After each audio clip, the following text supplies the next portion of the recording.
Yo, we're back. How y'all doing? We are back. I hope y'all jammed out a little bit. I try to keep y'all some music, child, while I'm waiting. Getting my sip on. I'm over here sipping. Y'all sipping or y'all sipping tonight? Y'all know tomorrow's a holiday, honey. Don't be talking. I gotta go to work tomorrow because tomorrow's a holiday. So y'all can get y'all a little sip on. I feel a little faded just a little bit. So y'all work with me because y'all know, honey, when I'm feeling just slightly faded, I'd be a little more crazy. Okay, don't y'all like crazy? Y'all let me stop. It's good crazy, I promise. Okay. Y'all got me three times today. Y'all look at me. I can't even count. Y'all got me three times today. So this is our review for Love and Marriage Huntsville, season 9, episode 12. All right. For Shady now, Sunny later for this crazy ass show. But let's get into it. I didn't ask y'all too, what did y'all cook today? Y'all know that's our Sunday tradition, y'all. What y'all cook today? What y'all cook? Y'all want to share? Let's share. So today's my cheat day. I'm eating all the stuff I'm not supposed to eat. And yes, I did work out. I'm gonna work out again before I go to bed. But I made smothered pork chops, you guys, with yellow rice and gravy. I made some green beans and of course some cornbread, which I didn't eat any cornbread because I'm not doing any bread, but still. So that's what I made today. Something quick and simple. And it turned out really, really good. All right. So tonight I'm sipping on cranberry juice. What else I got in here? Some triple sec cranberry juice, pineapple juice, and rum. Okay, because y'all know rum hits you like real slow. So that's what I'm sipping on tonight. What y'all sipping on? What y'all eating on today? Let me know. Chili chicken. Okay. Ooh, that sounds good. Chili chicken wing. Yeah. All right. Barbecue. What y'all got? Barbecue, ribs, baked beans, corn on the cob. Okay. Yes, that sounds good. Salmon, sweet potatoes, and broccoli and water. Okay. I've been drinking water all day too, but and cranberry juice. I love cranberry juice, y'all. I love cranberry juice, especially when it's like ice cold. Cranberry juice, orange juice. Meatloaf, corn, greens. Chocolate pudding. Yes, honey, grilled cheese sandwich and tomato basil soup. That sounds good too.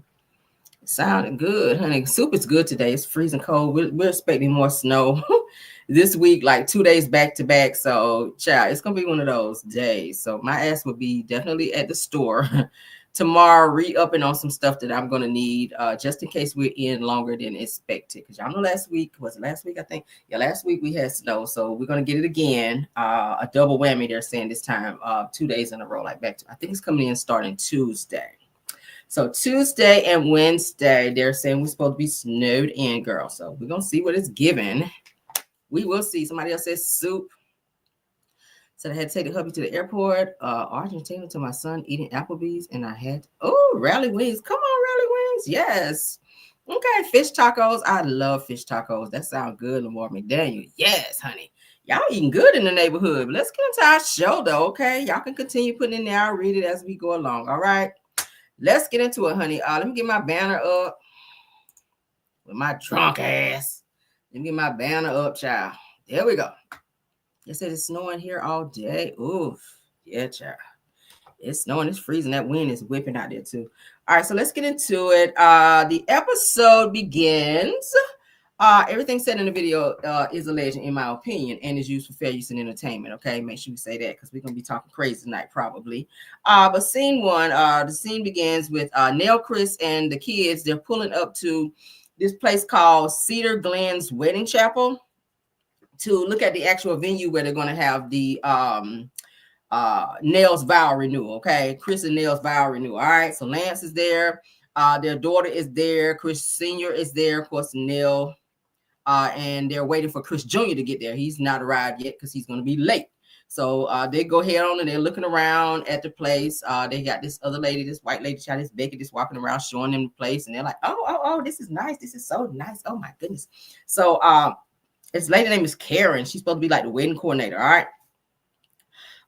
So she's taking their info. She's giving them information on the venue, how many people they can fit in certain rooms, blah, blah, blah.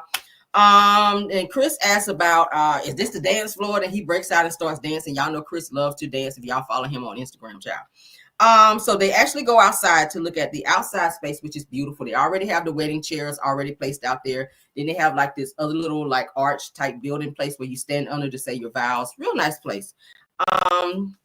So it's kind of like a chapel atmosphere almost, but it's like an outside place. So the woman is explaining, the coordinator is explaining everything in terms of how many chairs they can fit, how many people they can fit, So now she's loving the view. She's loving the setup. She said, "Oh, this is nice," because she mentions that they did not have a traditional wedding.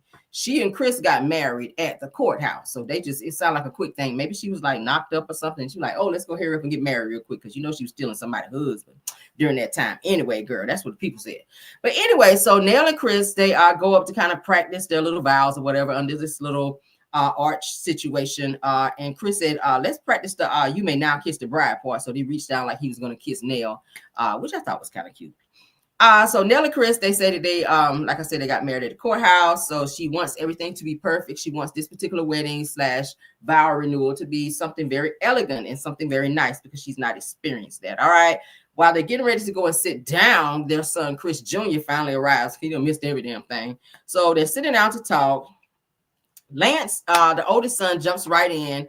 And of course, he's kind of giving everybody their roles in terms of what they should do in terms of the upcoming vow renewal. So he says that Chris Jr. should handle the DJ situation since he does music. So I guess he's rapping or whatever. So their daughter Kayla, they said that she would handle the flowers for the actual event. And then Lance says that he will coordinate Nell actually going to the burial site to visit her mother, since that's something that she's not done. So Nell, she just kind of looks spaced out, like that's not something she wants to do. And Lance says that they should actually all go together, which would make it easier for Nell. Okay. Let's see. All right. Did I have a clip for that? Let me see. I think I do. Yeah, I do. All right. So we'll look at a little clip. Y'all know I like to put a clip so you guys can get a visual while we're talking. Oh, child, might not should put that much rum in there, baby. What you're seeing right now is around 130. I've been to the altar with you once already. Hello. Thank you for coming. Yes. You know what? Thank you for coming. Look more like the inauguration and not a renewal. Exactly. You know the favorite part. What's that, sir? You may kiss the bride. Oh my God. That was a damn kiss. I was gonna say, Any other questions that I can answer for you right now? Not at the moment. No. Maybe later. Okay. Thank you, Karen. Thank you so much. This place is perfect. Of course, because we all are excited and we just want it to be the perfect day for you. Yes, it's been a long time coming. Look what the wind blew in. Hey, Junior. Fly guy. What up, son? How you doing? Cool. Good. You finish to grab one of those. Thank you, Chris. Hey, You made it. Thank you. Hey, bro. Some of mine. Grab your seat. So you gave us a rose, right? Basically, you would like Kayla to look into the flowers, right? You told me that you want me to look into, the DJ. Of course, I can do that, but maybe that's something more appropriate for Chris to do since he's in music. So I know some people. But you know what your mama like. Mm-hmm. So DJ, flowers, and what Then what you gonna do? I tell you what, how about I coordinate us going to Grandma's gravesite?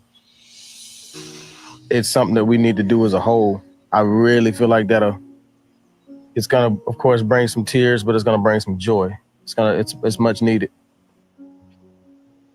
So it was always my plan to have my mother attend my big day, and I'm just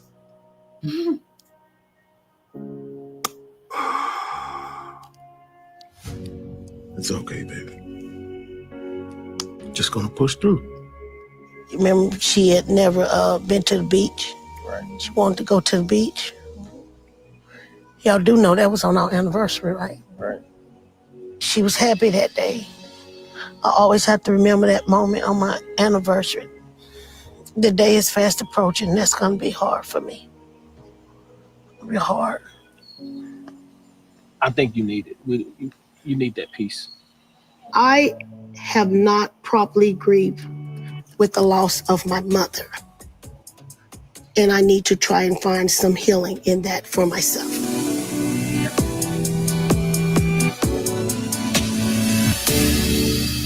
All right, so yes, absolutely, she does need to go to therapy because it's given that every time that year comes around, you're going to miss the happier moments because you're more so focused on the sad moments. So definitely get into some therapy. Grief therapy is great. I did it when my dad passed, and it's definitely helpful. So she can definitely look into doing that because she needs it. All right. I think her family wants to be able to celebrate her and have, fun activities and stuff for her, but she's just kind of in this down place, and it kind of brings everybody else kind of down and make them somber as well. So it's time for her to go ahead and take that next step and initiate. Even if Chris go to a few sessions, kind of make her kind of loosen up a little bit, but she definitely needs to go because it does work. All right, so let's move on. Next scene, child. Next scene is Trish and her daughter and her son go to this place called Supreme Air Sports. It's like a trampoline spot. And they're jumping on the trampoline. They're enjoying themselves. And her daughter, she's doing these backflips where they're, just kind of showing off, just kind of having fun or whatever, jumping on the trampolines. And they're enjoying themselves. So they kind of sit down to talk.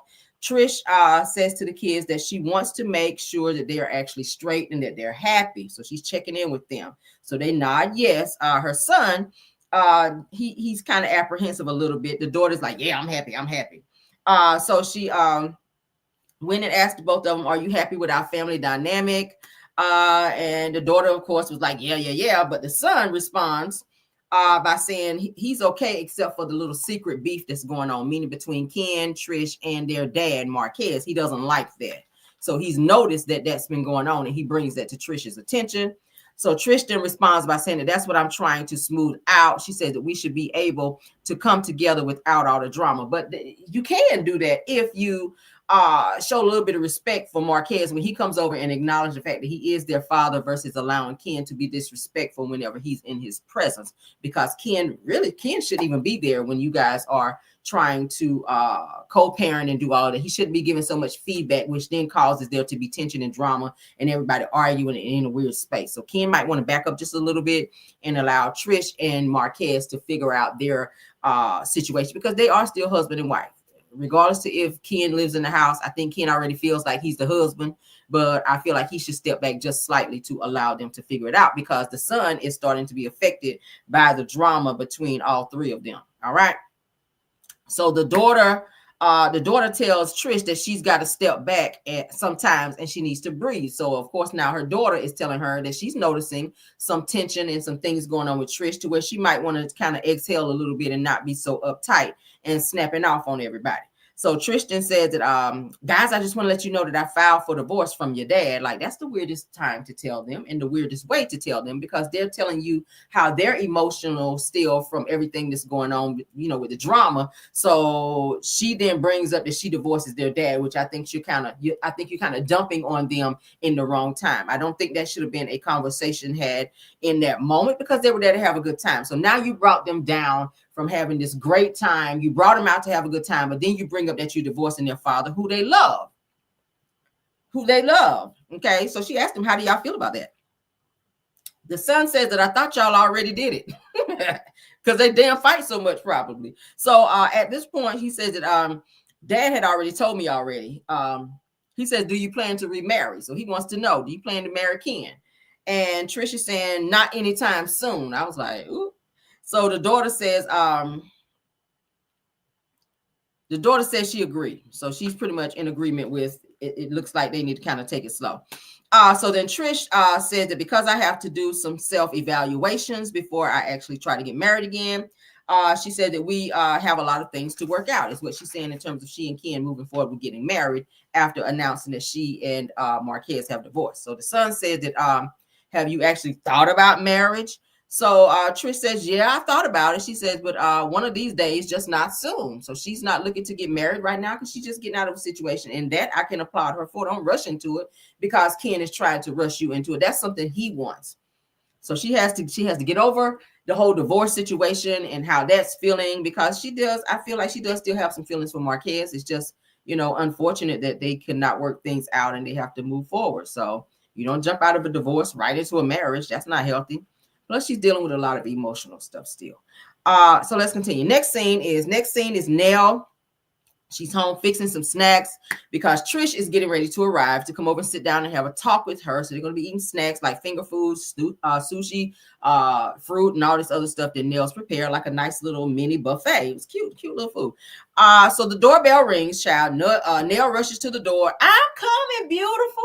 I was like, I thought Mel was coming. I thought Trish was coming to the door, not Nell. I thought Trish was coming to the door.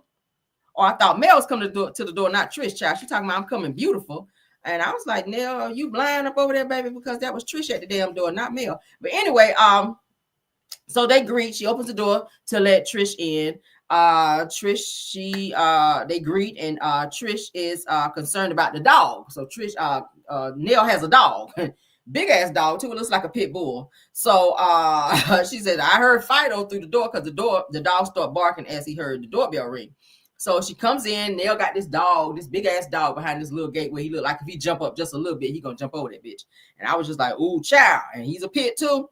So Nell says, oh, don't worry about him, child. Don't worry about Fido, honey. He is secure. Come on back here, child. Let's sit down so we can get ready to talk and whatnot. So they walk by this damn gate where the dog is, and Trish looking like, bitch, are you sure?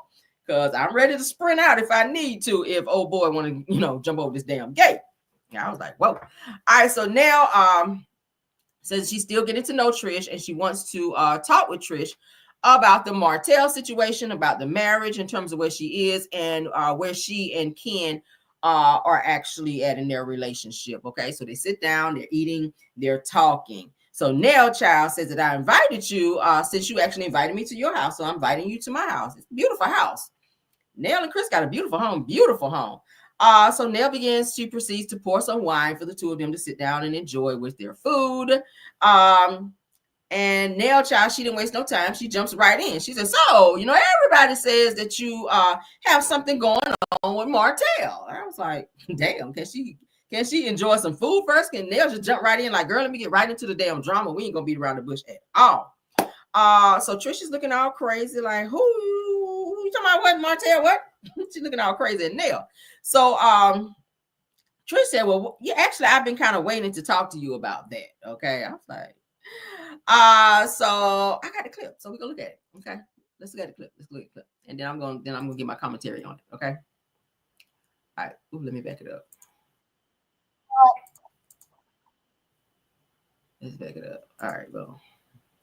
Let's share. So y'all get a little visual. Then I'm gonna come back and run my mouth about it, child. All right. Nothing. We got. I invited you here because you invited me to your home. Absolutely. And I'm like, okay, we got to catch up. Let's eat some of this food, child. So you made the sushi? No, oh, okay. No, I didn't make that. Nothing. I can't tell that lie. Everybody's saying that you had something going on with Martel. I've been waiting to talk to you about that. You have? I sure have. This is what I heard. Mm-hmm. Y'all was it his house? Yes. And y'all watched movies together? Or watched a movie together? We were sitting down. We was supposed to be, we was talking about workout. He couldn't stop talking about Belle and the kids. He said he missed his family. He regrets everything. So it was. I know y'all grown. What I told him was, yeah, you right. You on that part. Yeah, I've been told him that. Yeah, and then it was I told him that countless nights. He was like, oh, I didn't call you over here to be no damn therapy. But you was talking about your family. And I would have took my black ass right on back out that door. Well, I did. Like, okay. Because if we're not over here to do no therapy, that's it. But it was never no intimate, no sexual, none of that. To be honest with you, despite what everybody say about it, he didn't try to come on to me. He didn't try to come on to me and try to do anything to me. I think I should have been honest. I should have just said something in the beginning before anything came out. That's why I dropped the ball. Yes, I did. It would have. Hearing her side of how she hooked up with Martel, how she met Martel. For me, I think Trisha put herself in a situation. So how does Ken and Marquez really work? Do they get along? No. Mm-mm. Let me ask you something. Why did it take you so long to sign the papers? Well, in the beginning, Marquez, he went his way, out my way. We never saw each other. He said he wanted to go find himself, and I said, you know what? I totally agree. You allowed him to go find himself, what I'm hearing. Yeah, because that's what he said he needed to Discover do. himself. That's what He told you that? Yeah, we separated. I was in a dark place. Because, you know, I had lost a lot of people. Oh. He was out enjoying life, partying, having fun, just enjoying life when I was trying to get through life. Yeah, my mom and dad passed 7 months apart. My mom went to a diabetic coma on their 38th year wedding anniversary. She didn't come out of it. It was rough. It was rough. And not to have that support, when we had sat down and had a conversation, the that came out of his mouth, he said, I was too close to my family. Dude, they were dying. What do you mean I was too close to them? My sister passed in my hands. Zaria's sitting there watching me, trying to pump life into her. I'm trying to pump life into her. So it was hard. I'm sorry, Trish. It's okay, baby. Don't. Good. No, I'm ready to stop. It's okay. We don't have to talk about this. I've been through the same thing. You good, babe? My mom was here at the house with me. I went through the same thing.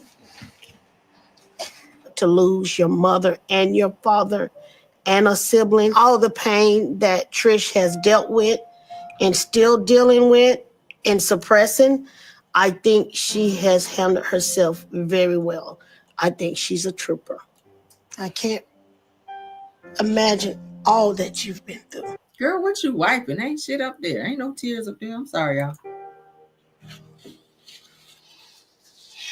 So it's for me, I know I get emotional like you when it's talking about my passing of my mom. Yeah. I'm quick to say, just leave me alone. Leave me alone. Yep.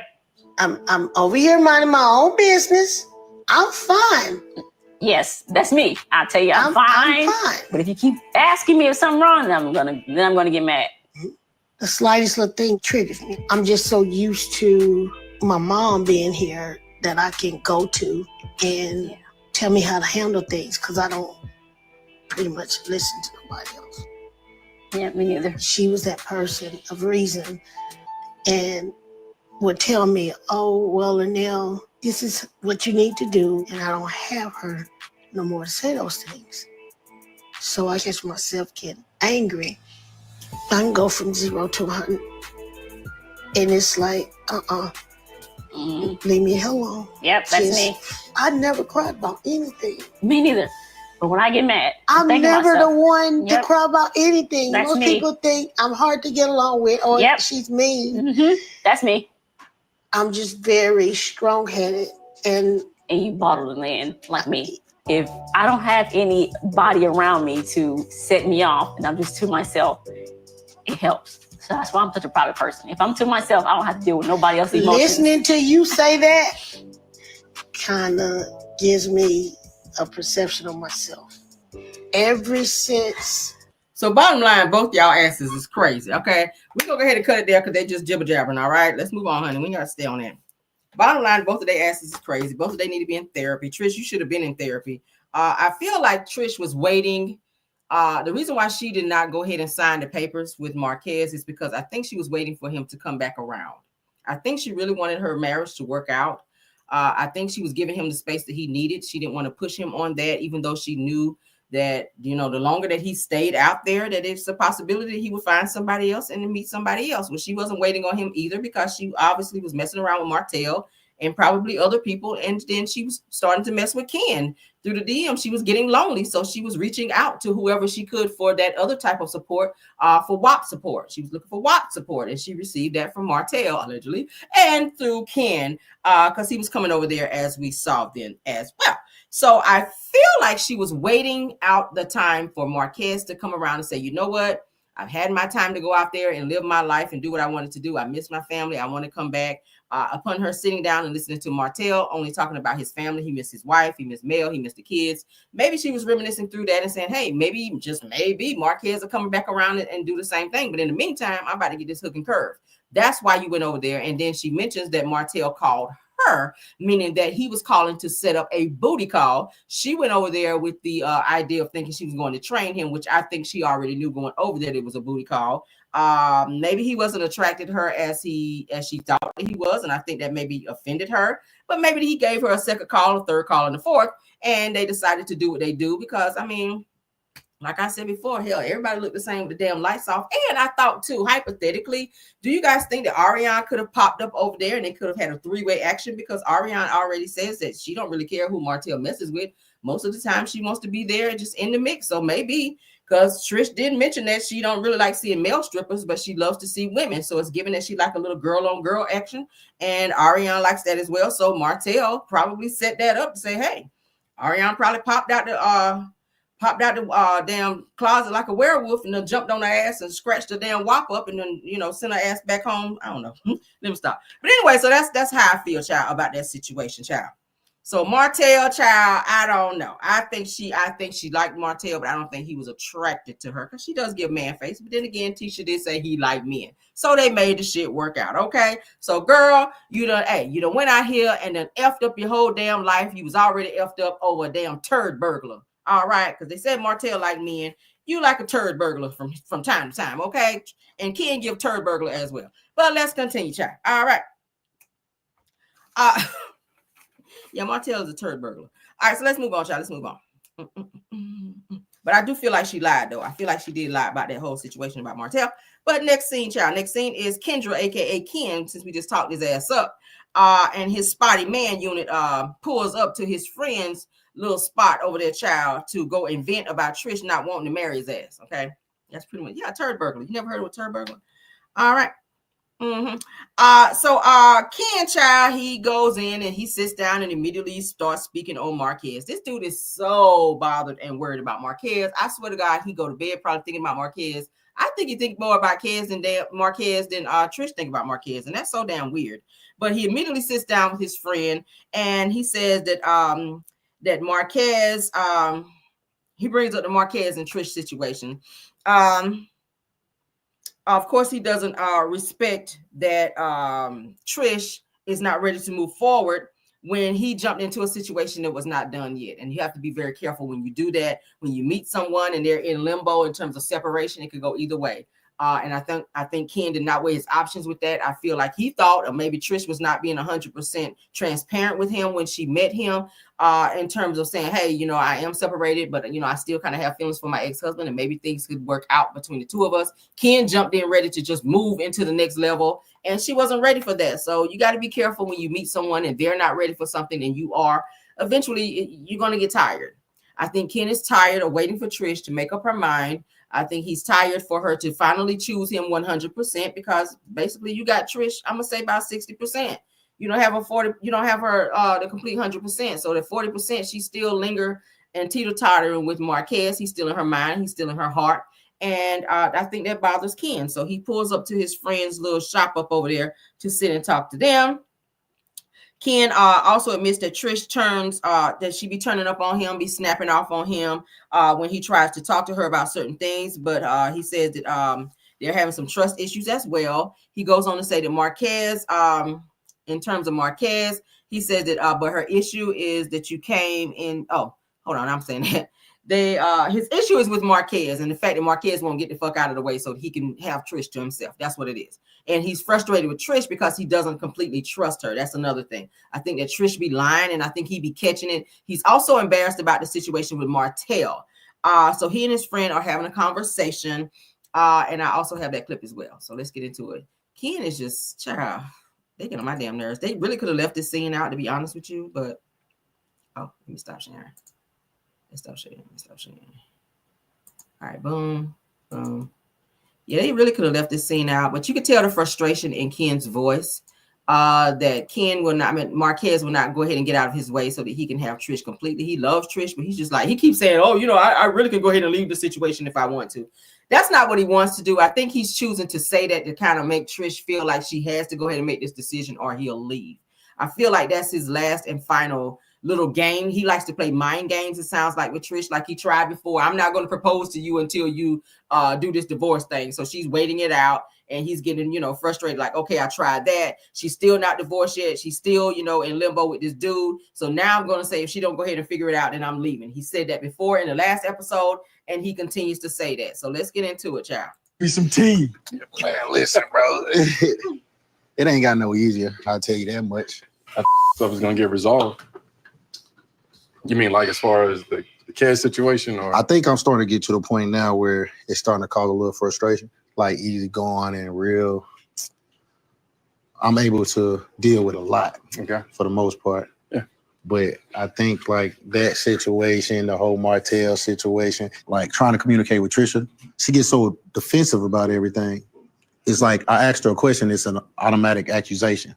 As if I'm accusing her of something already before she even answers the question that I asked. You think that means because she's guilty? There's definitely a guilty response, yeah. But I feel like just me knowing Trisha is the way I do, I just think that it has become something that she had adapted to because of her prior situation. I think I'm starting to get frustrated. You know me, I take a lot. Yeah. But like trying to communicate with Trisha, her responses and the way she operates was like I put so much time and effort in my heart. You know how hard that is for us, Yeah. And it's like the things that I say aren't received properly and isn't taken into consideration. You know what I'm saying? It's almost like what I feel or what I think don't matter. What's your approach though? I mean, do you approach it like, hey, start it off with, this isn't an argument? I have to. I have to. And then it ends up turning into an argument. So I'm like, it shouldn't always be because I'm trying to just merely talk to you. You know what I'm saying? She just don't really talk about feelings. Sometimes, it seems like, okay, we're getting there. And then I feel like when and this might sound crazy, and I tell her this all the time, when she gets too happy, and she feels like that she's allowing herself to be more. I already know what you're gonna say. It makes her be like, you know what? Nope. Shut it off. Shut it off. Let me stop. Yeah. I can't give him too much of that. That's what she went through with him, though. It always was a battle. Trisha definitely has a lot of trust issues because of Marquez. But if Trisha doesn't learn to trust me, my patience is definitely going to run out for sure. Trish got to come off of this guard. Like I know. Literally, since I've known you, you've always been this guy. Like you'll do anything for people you want to do for. And I know you've done a lot for her. So how she doesn't understand this by this time is kind of beyond me. Like I'm like, you should know this is genuinely him. He's not putting this on. I ain't gonna lie. A really good guy told me this. Everything you do is a choice. I know that she knows that it's not really beneficial to our relationship. She's just choosing herself in those moments. And I feel like that's selfish. Like, I feel like at some point you got to choose me. I'm so understanding of her past. But what I'm trying to get her to understand that, like, we have to get past that. Yeah, like, we can't stay there, you know? Y'all been separated 4 or 5 years. Like, come on, G. Are they divorced yet? Man, hell no. Okay, they're still married. All right, I just feel like enough time has passed. If she wanted to be divorced, I think she could have done. She should have. No, 100%. Are you sure? And this is a tough question, dude. And don't take it the wrong way. Are you sure that she don't want to be with him? Because look, man, wasn't that her high school sweetheart? Trisha has told me over and over again how much she can't stand Marquez. And she also has let it be known that the paperwork has been notarized. I don't quite understand why she's holding on to it. But maybe it's just the fact that she thinks that, you know, her family is really going to have a lot to say about her getting a divorce. Well, this ain't my first time seeing you be the punching bag, though, bro. You tend to put up with a whole lot of and I feel like I'll be wondering, like, why are you so into being that guy? Like, I'm just gonna take it. I'm gonna take it. Because it's like I feel like this, to be honest, I feel like most people are naturally people anyway. Everybody's self-centered, selfish. They only care about what they have going on with themselves. I'm gonna endure it no matter where I go. And I'm like trying to get her to understand, like, I'm pouring into everybody's cup, overfilling everybody's cup. And when I get to mine, it's whoop, and I'm like, baby, what's up? Like, it's your turn. I just think that when you're within a certain relationship and a certain dynamic, people tend to take advantage of it, you know, because they don't feel like you're going to go nowhere. Like I said, I've been around you're in a few relationships, and like I said, you don't mind being that punching bag. So as your friend, it's kind of hard to just watch you do that again. You got to protect yourself too. What is keeping you there? Like, why, if your cup is always empty and skipped, then what are you sticking around for? When for you is enough. When it's done and it needs to be done, I know how to leave. I think a lot of times it's so hard for people to do that because the situation that they're in is so convenient and they can't create that own convenience for themselves. Okay. I don't have that problem. Okay.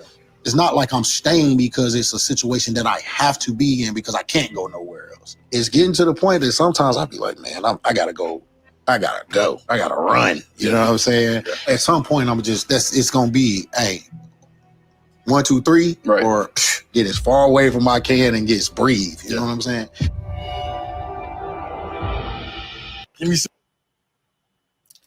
You can't get in situations that are not done. That's just pretty much what it is. You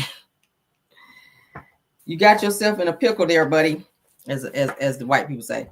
But anyway, the issue here is that Ken came into a situation, like I said, where she was not emotionally ready for him. He forced his way into that situation, and she's not ready to move on. She don't want to tell him that because she don't want to hurt his feelings, because then he's going to start guilt tripping her. And I just see that with Ken. Whenever he doesn't hear what Trish wants, when Trish doesn't say what Ken wants him to say or her to say, it bothers him because he has this. I feel like he's a little controlling, emotionally controlling, and he feels like because he compensates with things that he gives her, that's going to make her change her mind and hurry up and go and do something that he wants her to do, which is get this divorce. And it's not that. Emotionally, she ain't ready. She's been with Marquez since high school. They have a bond much longer than she and Ken. So she's weighing her options. He's very arrogant. You're right. Okay. And he's not happy with her decision, but you're going to have to be happy with that decision because it's up to her when she's ready. Stop asking her, are you ready to get married? Because she's not. She's told you. She was just being transparent with her kids and say it's going to be a long time. So is that going to drive him away because he's not willing to wait for her to get to that point? You guys were on two different wavelengths when you met. You were here. She's way back here. You ready to get married and move forward? She's way back here. She's on pause. She's not ready for that. And it's very selfish of him to have that expectation for her because you're going to drive her away. Continuing to ask her, it's going to frustrate her. It's going to cause y'all to argue, which is what they're doing. That's why he keeps saying she keep blowing up on me, because you keep asking her the same shit that she keep telling you she ain't ready for. Okay? So Ken likes to use the whole line. Now, I've heard him say it twice. He said it to Marceau and them at Destiny's event. When it's done, that it needs to be done. He says that I know how to leave if I need to leave. You don't want to leave. He's using that as a point of control in order to make her hurry up and do what he wants her to do in terms of saying, I'm going to leave, because he knows that she enjoys him being there, that emotional support that he gives her. So then he wants her to think about, okay, if I don't hurry up and make this move quickly, then is he going to walk away from me and my family or my children? God forbid, because my kids love him. Like, how is that going to, what state of mind is that going to put my kids in? So I think Trish is taking her sweet time, because she was hoping that Marquez would spin the block, and he's not done that. So now she's in limbo in terms of what the hell can I do? But let's move on to the next scene. Next scene is Nell, Chris, and their kids. They meet up at the graveside for Nell's mother. She's visiting her mom. They're going there to have a conversation, to grieve, to release. That particular episode, I think they maybe should have left that out because it was very emotional for them. Nell, she sat down on the ground. She cried. She talked to her mom. Each one of them went around and they talked about what it was that they were missing. Nell was saying that, she wishes that she would have done more. I mean, it's kind of like she's kind of blaming herself just a little bit.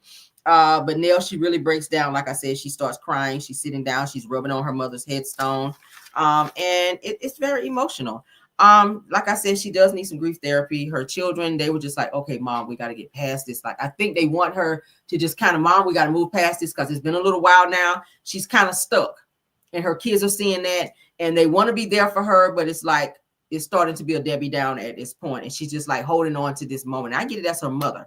But you got to move past it, because Chris is feeling a little emotionally left out, and he's trying to be there for you, and it's just like you stuck in this emotional space about her mom. So she definitely needs to get some help with that. We're gonna move past it because I ain't gonna stay on it.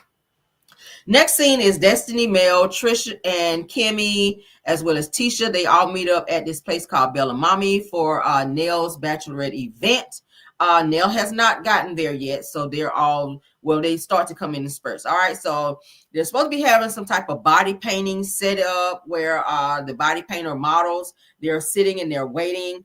Destiny, she's speaking to the event planner, and some other lady named, I think her name is AQ or something like that, when Trish actually comes in. So Trish arrives first, honey, with her daughter's jean dress on. I said, Trish, what the hell you going with this little short ass dress on?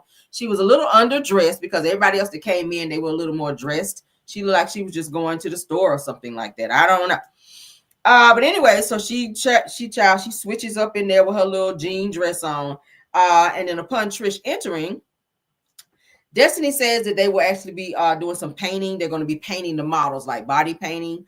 And once she tells Trish that, Trish is like, I ain't about to do that. Like, no, I don't want to do that. That's gross.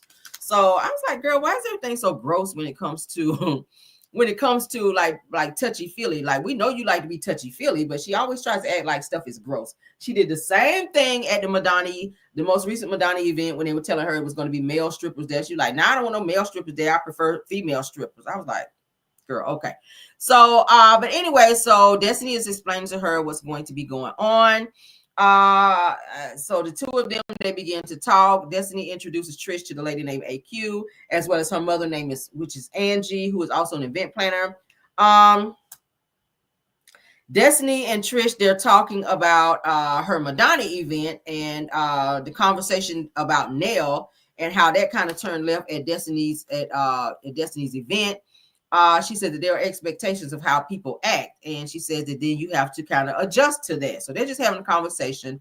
While they're talking, Kimmy arrives, and she's kind of looking like a drunk ass Kimmy J. Blige with these damn leather pants on, her Party City wig, and she got on these damn shades. So she walks her ass up in there, sachets up in there, and upon her walking in, Destiny's like, "Oh my God, is this Mary J. Blige walking in?" I was like, "Girl, no." So upon Kimmy coming in, shortly after Kimmy comes in, Tisha comes in, child, looking like Harambe in a halter top, makeup caked on like she just left Willie Watkins' funeral home, or maybe she swung by her mama's funeral parlor before her ass pulled up, but she had that makeup caked on there, baby, okay? Mel then arrives shortly after Tisha arrives, and then they all speak to Melody. Of course, Destiny, she went out of her way to speak as well. She was staring at Melody like she wanted a little more attention from Melody. She says, hello, hello. I was like, girl, shut up. She stared at Melody from the time Melody walked in until Melody sat down. I was like, damn, Destiny, girl. So all eyes were on Mel. Everybody spoke to Mel. So it was, except Trish. I think I didn't hear Trish speak. But anyway, so Melody was like, what are y'all doing? Because they had all these the body painter, the painters, the models standing around with y'all in their little thongs and all that. So Mel was like, what are y'all doing? Like, what's going on here?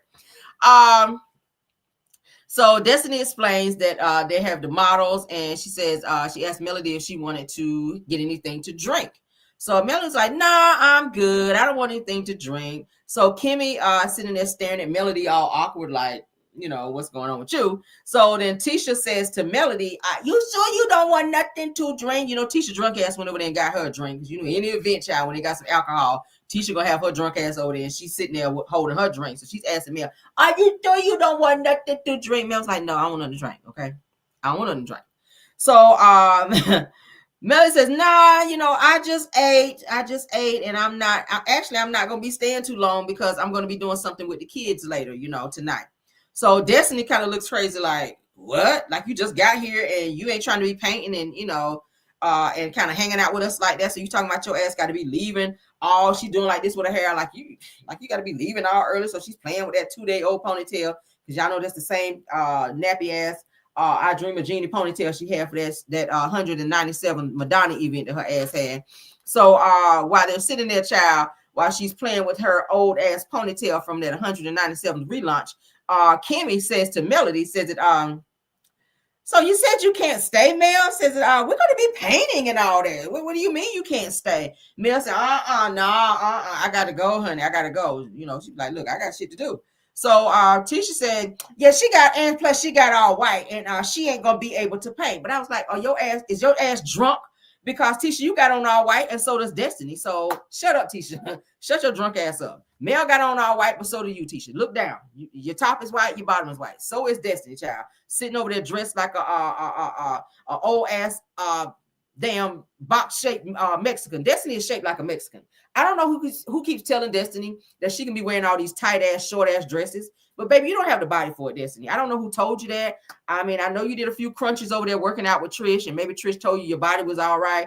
No, you might need to do some squats because your butt is giving, your butt was not complimenting in that dress. Not that I was looking at her butt. It's giving that her shape was not complimenting the dress that she has on it. That's not the first time her ass done wore some short, tight, stuff. It's just not, it's not flattering. Maybe you need to get a BBL. Get in touch with Tisha's doctor and see can they work you up, child, and get you a good old BBL. Because baby, it's like you flat in the front, and she is shaped like SpongeBob. She's shaped like an old Mexican auntie. She is like an old Mexican auntie, child. She look like her ass. I don't know who told her that. I don't know. But she was walking around like she thought she was the shit in there. I said, girl, if you don't sit your ass down in here. All right. But anywho, so Tisha kind of looks at look at Destiny after Mel was like, girl, I got to go. So she kind of looks at Destiny like they're giving like this little confirmation shade between the two of them. All right. So Mel was like, nah, I ain't gonna be able to do no painting. She was still on there. So Destiny pulls out her phone and she's texting. I said, she's probably texting Martel. I think she is texting Martel because her fingers was going 1,000 miles a minute over that damn keyboard on her phone. She was texting so fast. She done clocked out of the conversation. Everybody else talking. She was just a text. And I said, that bitch is texting Martel. All right, so Kimmy then goes on to start being messy as hell. She says that I always feel like when we all get together that we get to a point of a standoff, where we get to a point that we're standoffish, like, what's next? Like, what are we doing next? The camera pans around. Destiny is still on this shit here texting. She ain't thought about nothing else. She is texting. She's texting. She's texting. So then Kimmy then goes off and says to Trish, have you talked to Mel? I said, here we go. Somebody had to start the bullshit for them to get to arguing, and it had to be Kimmy, the same person who likes to play peacemaker. Kimmy likes to play peacemaker, but then she's also a shit starter, and I don't like people like that, but that's how Kimmy was doing. So Kimmy's like, have you talked to Mel? Telling Trish, and I'm like, Kimmy, have you talked to a stylist? Have you checked on if your libido is fixed as of yet? Because baby, you are doing too much. Your ass should have talked to a stylist while you asking her, did she talk to Mel? You know she ain't talked to no damn Mel. But let's get into the clip, though, because we do have her. Okay. Let's get into this clip. So they get into the whole, did you talk to Mel? This is when the girls will get ready to start arguing, all because Kimmy done started some bullshit, y'all. Let's get into it. Lord. You know damn well they ain't have no time. Hey, real quick, if y'all don't mind, Kimmy and Trish, since we right here. Hey, Trish. Do you have an issue with me? No. Okay. Because if I would have, I would have told you for sure. Oh, okay. I'm surprised she said no. Okay, right. Because me and Kimmy met up the other day, and Kimmy was kind of asking me, I guess because y'all met up or something, and so she was asking me, and I was like, not as I know, I don't know her. Like, I don't know her to have an issue with her. Okay, that's exactly what I said. I said, I don't know you to have an issue with you, but... Yeah, let's get to the butt. Yes, trust me, I'm gonna get to it. I said, I just didn't like the way that she was instigating at the celebration. You felt like I was instigating? Most definitely. Yeah. Just started going crazy, as usual. Have a seat. Hey, Trish, girl, you know you be throwing your little shade all the time. When somebody's voice elevates, damn it, mine gonna elevate too. I believe Trish still in love with him because she get triggered too easily. Somebody just said you were still in love with your ex-husband. Oh, it's a current one. Oh. So when you shared with Kimmy that you felt some kind of way about me saying a couple of comments, she said exactly what she's saying. Yeah, I heard it. She didn't say she didn't like you. She said she felt like it was messy. So my question is this: when you felt like I gave my opinion or a comment on a situation that we were all very privy to, right? And so then now I'm being messy. So that means you think everybody up in here, including the lady of honor who's coming in, is messy, correct? No. I had a little pep talk before I came in there today. I told myself, stay calm, don't go crazy. But when Mel starts coming for me, I can just feel it gearing up. Everybody gives their opinion. So everybody's right. It was at the table when I guess we were sitting down and she was like, oh, they still love each other. And it was a joke. It wasn't a joking moment to me. When I talked with you, I said to you, I felt like it didn't seem like it was big enough that it's something y'all couldn't talk through. And for you to say that it wasn't a joking moment, that's understandable. But she might not have felt that or known that in that moment. But we haven't had a talk. Well, I hadn't had a chance to talk to her until now. So do y'all have an understanding now? There's nothing lingering on. It is what it is. You understand her now, Mel? No. Hey, that's her. It ain't got to do with me. Well, how y'all gonna move forward? I mean, that's why her name is Mel. My name is Trisha. It is what it is. I haven't said or asked any more than anybody else up in this group have said or asked concerning what's occurring around Trish. So if I'm messy and shady, then everybody up in here messy and that's shady. my opinion. And Everybody, you know what I'm saying? Because everybody has shady. Both of them need to be accountable for what they have said and done. Yeah, the conversation's going left, but they need to talk about it. I hope they can get it squashed out before Nell walks in. I don't want her to walk in on them kind of going back and forth at her day. But see, all that energy right there, and that's why now it's this energy for me. In the mode, I don't give two. I don't think anybody gives two. It don't matter. I think we've talked enough about this. I mean, we just wasting energy and wasting breath. Precious breath that we can be I ain't speaking on. I'm not wasting. I'm a bitch. I'm a good one, though. I'm a good one. So it's two bitches arguing this. Not wasting breath. Not wasting breath. What is all this rah-rah? I don't like it. That is the weird part. For two people who said they don't have an issue with each other, it clearly sounds like an issue. I didn't have one. I said, yeah, Mimosas with Melody, tell Trish to come. You know what I'm saying? So I didn't have a problem with her. But it's her 1,000 wouldn't work in my life. It just wouldn't. So I'm not talking to Kim. So that wouldn't work in my life. So that being said, I won't have a conversation with her. Adults, I can talk to her about this. So I can keep my energy where it needs to be. Trisha and her tone right now is as if she knows me and she feels like she can play in my face. I don't know you, Trisha. So I'm gonna need you to get your tone together a little bit. And maybe she's used to talking to people in her life that way. Maybe she's used to running over men and being aggressive like that. But I'm not the one. Sorry. Hey, real quick, if y'all don't mind. Right. Trish was a little too turned up, okay? Trish was a little too turned up. And I blame Auntie Squad, aka Kimmy, with her country talking ass. I blame you for that, Kimmy, because you started the bullshit. Then you said you don't want Nell to walk in on the two of them going back and forth. When you started it, did you talk to Mel? And then Trish no, she gonna, right quick say no, which then that sparked Melody to say, hey, do you have a problem with me? What's the problem? And then Trish want to sit here and just be on the buck and be talking just shit. So the Mel did call her a bitch though. Y'all know that's the word, child. That's gonna cause people to be getting and arguing up in there. Mel did call her a bitch, and that kind of made Trish feel a little way when she said, yeah, I'm a good bitch. Well, the problem here is, let me tell y'all what I see. This is what I see between the two of them. This don't have shit to do with that conversation that Melody said, or that Melody, that shade that Melody threw at Trish at her party. Let me tell y'all where this shit came from. You ready for this?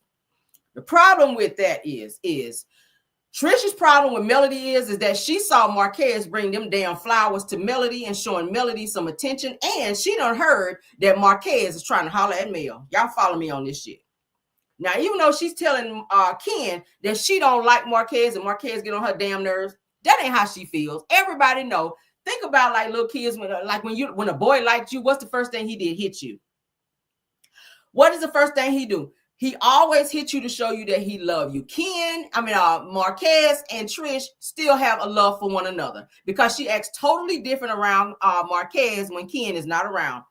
Example is when they went to go eat that damn ice cream. The problem with them is that Trish was sitting there, and if y'all go back and look at that episode at Melody's Mimosa event, when Marquez walked up in there with that damn suit on, and he had them damn bouquet of flowers, and he was all up Mel's ass the entire time, and Trish was sitting back watching. When Marquez gave Melody those flowers, Trish was sitting right there looking, and she had a look on her face of disgust, and she had to hurry up and get her shit together because she didn't want Ken to look over there at her and be like, bitch, what you looking like that for? It's just flowers for Melody. Why you mad about that? So she's held on to that mess. She is trying to use the fact that Melody used the whole, oh, you are still in love with Marquez, even though she is, because why would you be upset about that when that's your real feelings? You're upset because your man, who in the back of your mind thought was going to spin the block on you, is now showing attention to Melody. And now, and Melody's problem with Trish is, bitch, you was in her house. You was in her bed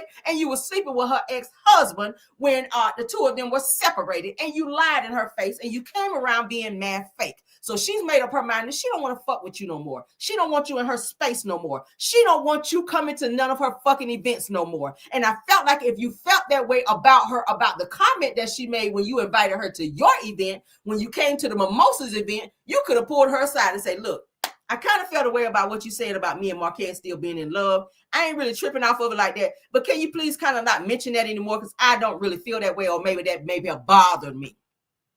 But since you didn't do that, that further lets me know, bitch, that ain't what the fuck you was mad about. You were mad at them damn flowers. You were mad that your man was showing attention to Mel. And I believe that you heard through the grapevine that he was trying to shoot his shot at her as well. See? That's what I done broke that shit down. He had shit to do with that comment when Mel said, maybe y'all still in love. That didn't bother you, child. That didn't bother you. Everybody know y'all still in love. That's why you holding on that damn divorce. Your problem was them damn flowers. Your problem is the fact that he spun the block and was trying to holler at Mel and was telling everybody that would listen that he likes Melody. He thinks Melody is fine. He says that Melody is mad pretty and our person. And let's take it off. Let's take it off the show. Let's go on social media. Woo woo. Hello. What he been saying online? Woo woo. He's made it very, very, very noticeable that he is checking for Mel. He's posted pictures of him and Melody. He's made comments. He's made innuendos on his own social media platforms that he said for Mel. And Trish don't like that shit. Trish don't like that shit. What you think woo woo came from? You talking about Mel is fine as fuck. That's what he was saying in woo woo. So Trish don't like that. And when she saw them damn flowers come in the door and he was all up over there with Mel and then talk to the mama. Everybody know how that shit is when you get to talking to the mama. You know, you trying to get in there. You trying to get in there. She was sitting back watching the whole time. Y'all go back and look at that episode. Trish eyes stayed on Marquez the entire time he was over there with Mel, and that shit bothered her. That shit ripped her heart out.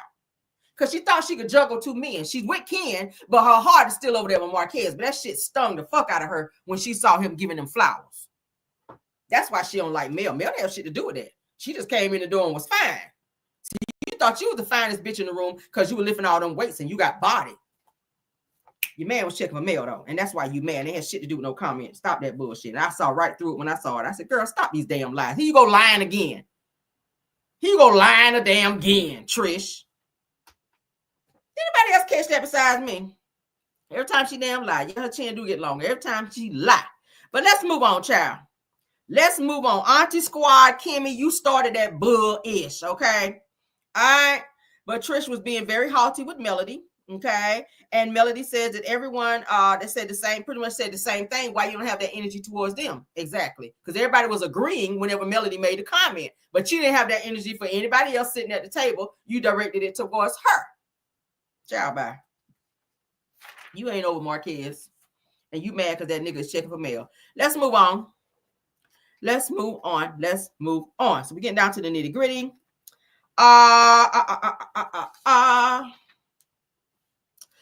Sunni actually walks in and at the end of this situation. All right. They're actually going back and forth arguing, as you guys can see.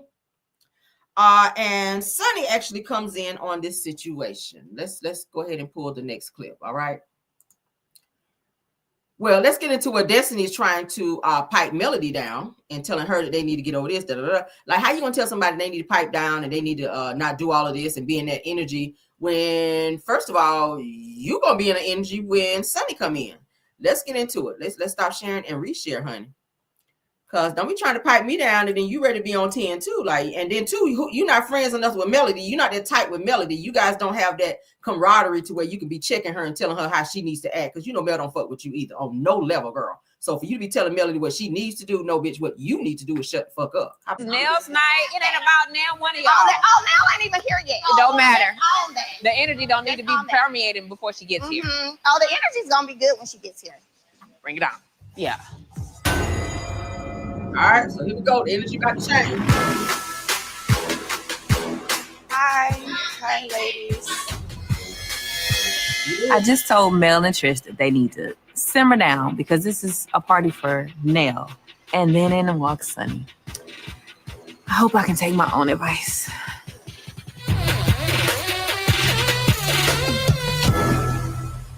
This is Nell's. Okay, so of course there's a cliffhanger there.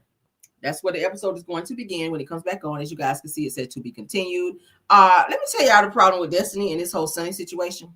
It's some jealousy there. You're jealous of Sunni. Everything about Sunni, you're jealous of her.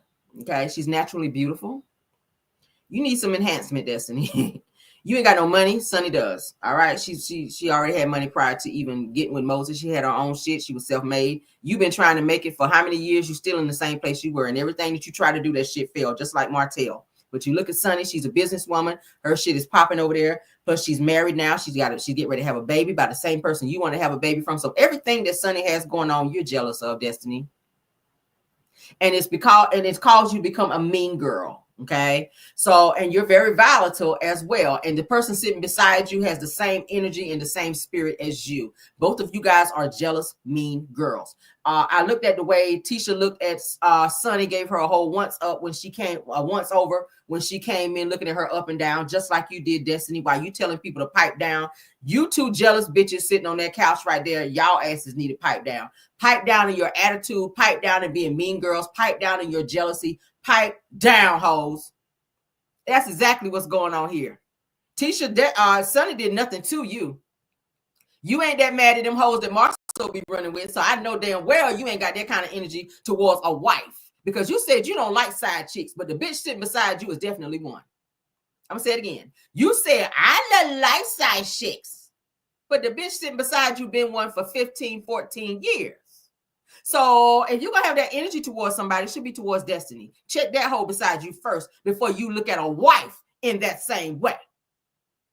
You couldn't even speak because of your, energy, and you trying to have some type of allegiance to the bitch sitting beside you who is jealous as well. Kimmy, I don't know why you didn't speak.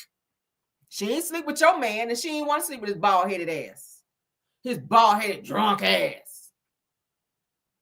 Trish, she damn sure didn't want Ken and his toe-out man unit. So I don't know what your issue is with her, because she's done nothing to you. And what I cannot stand with hoes is you don't like a person because somebody else don't like them. That is some weak bullshit. That's a weak woman, to not like another woman because somebody else don't like them. That never did anything to you. You ain't had a chance to get to know her, nothing.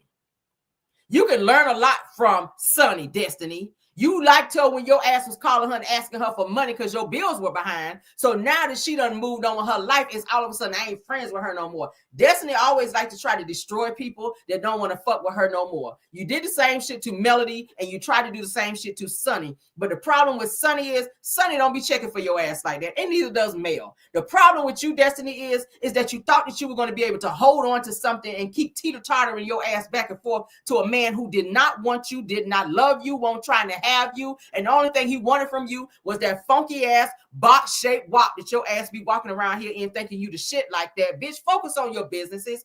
Go over there and get your ass up out of that storage room and take your ass back to school and get a trade so that you can stop running out here looking stupid. Every fucking business that you get together, it fails. And you might want to stop hanging around Martel, because that failure spirit done rubbed off his ass on your non-dressing ass. I'm talking about you, sis. Everything about your ass, from that 2-week-old ponytail that your ass sitting over there combing through. Yeah, I said that shit. I'm sick of you, girl. I am sick of you. This situation between you and Moses and Sunni, that shit is old as fuck, and I'm tired of it. I am. I really am. It's time for you to grow the fuck up. How the hell you gonna be an advocate for for DV, and that's all you do? That's all you do. You stay wanting to fight somebody, but you want to advocate for being over domestic violence. Girl, sit your ass down. You hang with a nigga that's charged with DV. You are a fraud, Destiny, and I'm saying it on my channel. If you watching my channel, bitch, you are a fucking fraud. Do something. That's how I feel. And I don't take none of that shit back. Time 10 on your ass. You want to clap at somebody? Let me clap at you.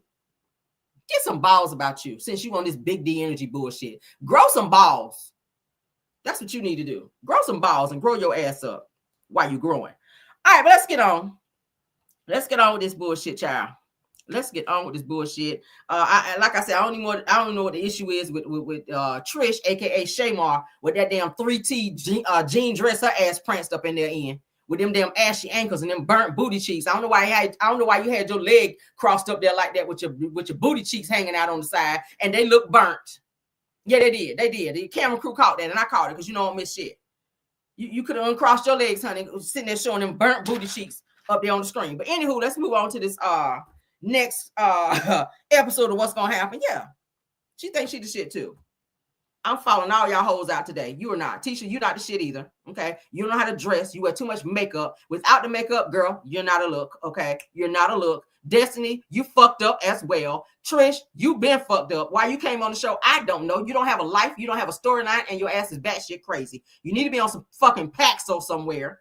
You do. You need some Paxo. You need some crazy meds because your ass is fucking nuts. Kimmy, you need to go home and figure out what the fuck is going on with your libido and find your husband. All right. And in that order. Like for real. I ain't got nothing for Mel because that's my girl. I love her down. But these other hoes, I can't. Let's get off them.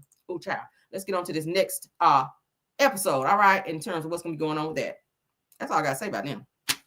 And baby, that ain't even a rum. That's how I really feel. I promise you. I ain't even drink a lot because I really want you to get my real feelings tonight. But yeah, let's get into it. Let's get into what's going to happen next. Let's get into what happened next. All right. So I rate this episode a 7. I'm gonna give it a 7 because they ain't really turned up like I thought they needed to. The only interesting thing that happened in this damn episode really was the back and forth between Mel and Trish, and I feel like Mel read her down because anytime somebody call you a bitch, they mean that shit. All right. If you ever get into it with me and I say bitch, yeah, I done went there on your ass, and I got some more coming for you. It's about to go all the way downhill after that. But let's get into what's happening next on Love and Marriage Huntsville, episode 13. Is it? Yeah, episode 13. We're still in season 9. Let's go. Next on Love and Marriage Huntsville. That's all you have done is lies. Lies, baby. I don't gotta lie about nothing. I'm not your There's baby. nothing to lie about. That's all you I don't do. have to lie. Don't Move talk about it. on. I moved on before it even was a thing. So how can we stop it though? Yeah. Stop talking about it. And I'm gonna talk It's not about a what test. I want to talk about. So you haven't moved on, Destiny. You're still in the same place. You have the same energy like you did at the Valentine's Day event. Now you're doing all of this. Sunny looks prego right here, as you guys can see.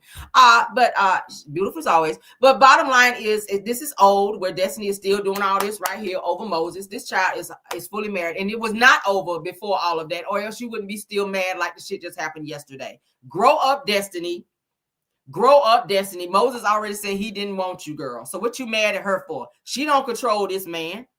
All she did was say yes and sign them damn marital license, and your ass is mad because you couldn't do it. You thought you was gonna be a wife after 147 years of running around here, walk dropping and thought shopping. Sit your ass down. Let's move on.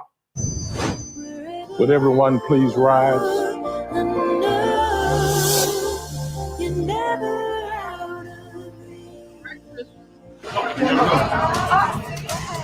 Somebody call 911, please. What's going on? Not Mark. So they look like they had like a little emergency situation. They look beautiful. I like Chris' suit, child. He done stepped on out there looking like Aladdin and whatever. But anyway, let's get into these clowns right here.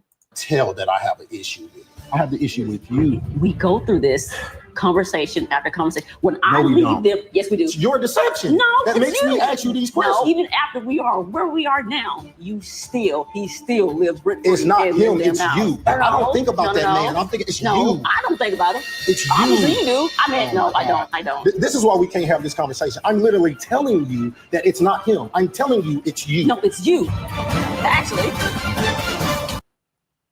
This bitch is psycho. Do you hear me? Psycho kid. And you want to marry that? I don't know why he thinks that it's going to make things better between the two of them to go get married and say, I do. If the bitch is crazy before marriage, it's going to be worse after. Trish has a lot of emotional issues, and I don't think she knows how to communicate well, because when she tries to communicate, everything is aggressive when it comes out of her mouth. And I feel like that's her safe space whenever she talks to people, because she wants to put up this aura of that she's so tough when really she's soft. She's one of those types that you can break her down like that, but she likes to use the fact that she's a weightlifter and a bodybuilder, and she likes to use that to her advantage in terms of try to make people pipe down and not kind of, tapping into that soft spot that she's carrying around. But Trish, baby, ain't nobody scared of you. We don't care how wide you stretch them eyes and how fast you try to talk, baby. You a liar, you are a deceiver, and you a whore. And I said it here on my channel, and I meant all of that. Ken, if you would like to confront me on that, I'm always available. CaramelReal75gmail.com. I'm always on Instagram, and I'm always on my Facebook, Caramel Real Show. All right. And that's just what it is. That's that on that. You have picked a crazy one, and I feel like you don't know how to get out of the situation. But you want to be married so bad until you just want to be with a damn crazy individual like her ass is right here on this damn screen. But that's it, and that's all I got. That's all I got, guys. That is the end of the episode. That is the end of the episode. I hope you guys enjoyed the review. We're gonna get on out of here, honey. Car Chronicles is in the one. Trish is very slow. Do you guys want to? Do we want to have a panel tonight? Because it is early. I'll drop the link if y'all want to come up and give your interpretation of what y'all feel about this damn episode. I'll drop the link. Oh shit. My bad, y'all. I'm just clicking. All right, let's do copy. Let's do. We'll do a quick panel if y'all want to. There's the link. I'll drop the link if y'all want to come up and talk. If y'all want to talk, there's the link, honey. Y'all can come up and tell me what y'all feel about this episode. How y'all feel about this episode. All right. That's the link. Let me read a couple comments while you guys are thinking. Somebody says Sunni is live. I'm going to have to catch her in a bit. That says that see the light, Ken. That says she's not ready for marriage. Says to leave. They're not your kids. Yeah, that they're Marquez kids. Never yours. Notice the confession. Right. Yep. Says I bet she ain't aggressive at NASA. Probably be skinning the grin. Yeah, at the clear folks. Yeah, she probably do. She don't be on that energy there. Let's see. This is those ladies dressed like they shop in Fredericks or Hollywood. Child. Yeah, they do. Let's see. The energy is bouncing off of each other and it's sad. 3 or 4. Yeah, child. Yes, you said a word there, honey. Said with the problems that they are having, says why that it's not getting any better. You cannot be miserable to make someone else happy. Period. I think Kid thinks that him just saying I do to her that's going to make everything better, and that just all the issues that they have is just going to go away. It's not. It's going to make it worse. If you don't trust her going into it, you damn sure ain't going to trust her when you get into it. But let's get into it. Who we got here? Miss Walker, let's put you up. How you doing, love? I am so good. I am talking to you. I cannot believe it. I'm here, Grace May. How you doing? I'm good. Listen, I missed the last show, but I enjoy you keeping me posted. But you're right, Camara. That damn Trish is crazy. She had some issues going on with her. I have been watching her. She can't talk. She can't communicate. Something's wrong. And when she do communicate, she don't even do that right. Something's wrong with that chick. I'm telling you.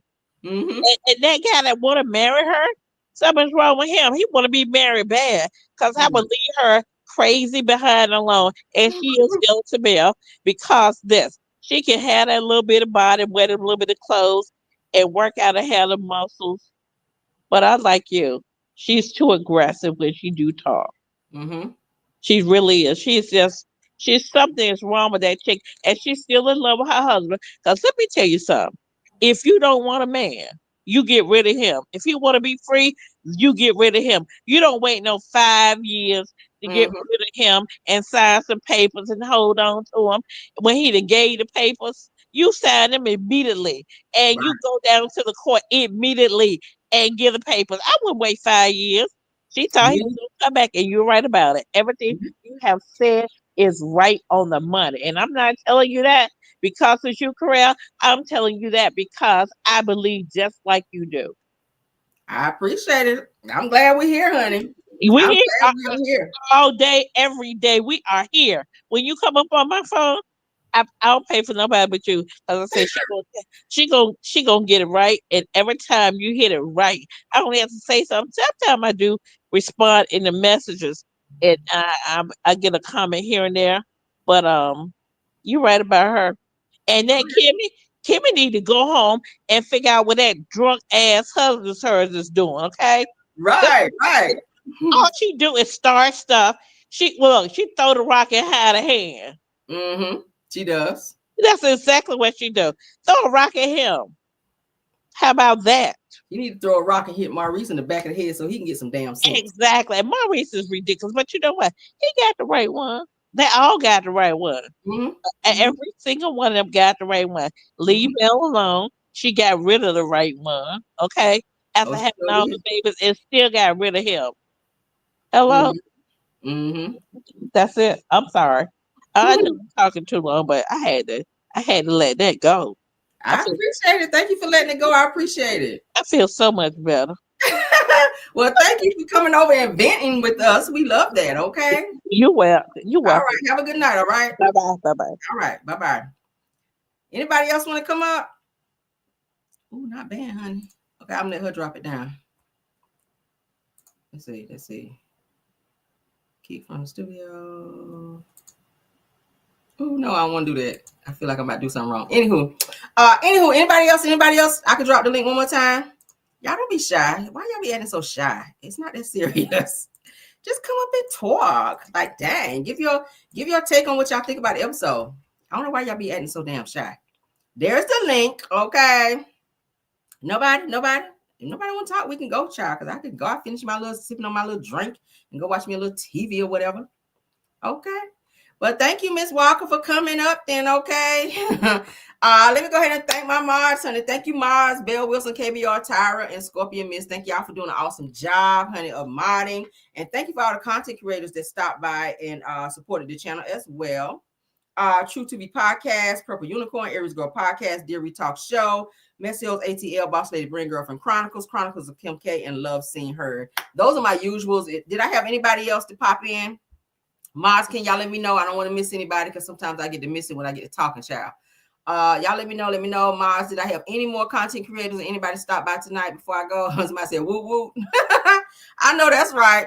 All right, but let's get out of here, guys. I love y'all down. We will have Car Chronicles in the morning. Y'all know tomorrow is a holiday, right?